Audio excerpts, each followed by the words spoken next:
someone na lumaki at nasanay sa Manila, dream ko talaga dati yung vacation lang sa province 5. White sand beaches, peaceful sunsets, fresh air. Ganun.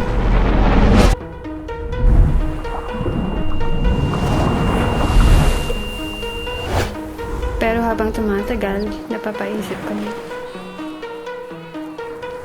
Bakit hindi na lang kaya kami tumira sa probinsya?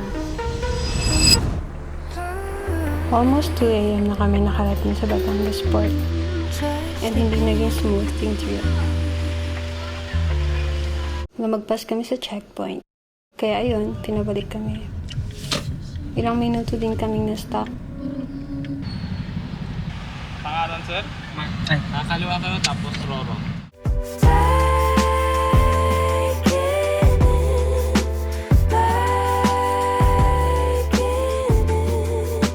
Pero after all that, finally, nakasakay din kami sa barko.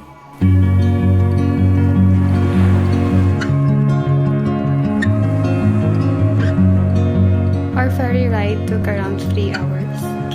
Pero sa sobrang ganda ng view at chill ng biyahe, hindi na namin namalayan na malapit na pala kami sa port. Sobrang surreal yung sunrise. Literal na parang movie scene. It was the perfect moment to just slow down, relax, and enjoy the journey.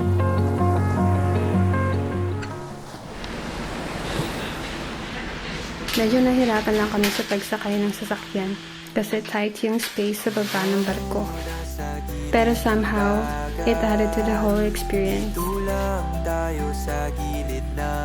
And honestly, this is one of those moments we'll always be grateful for. And just like that, we finally made it here in Mindoro.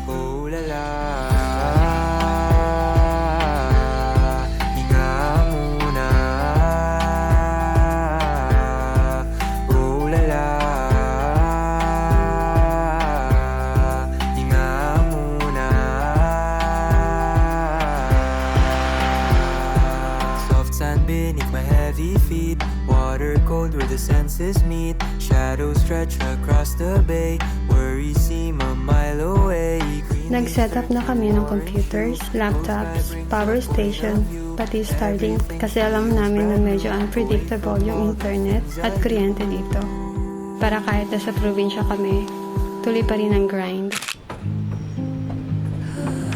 Bakit probinsya?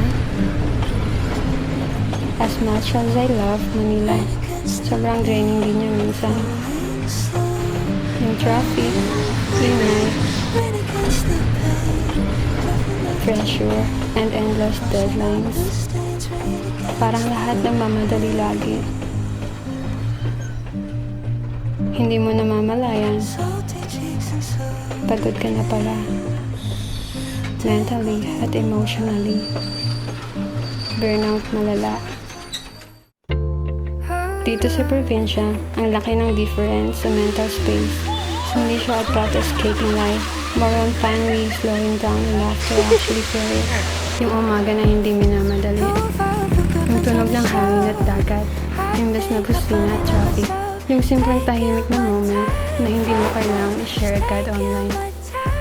Dito, mas naririnig namin yung sarili ng thought. Mas klaro, mas kalmado, mas grounded. And somehow, slowly, we started realizing what actually matters. Sa gitna ng simple life dito sa Mindoro, we planned something very intimate.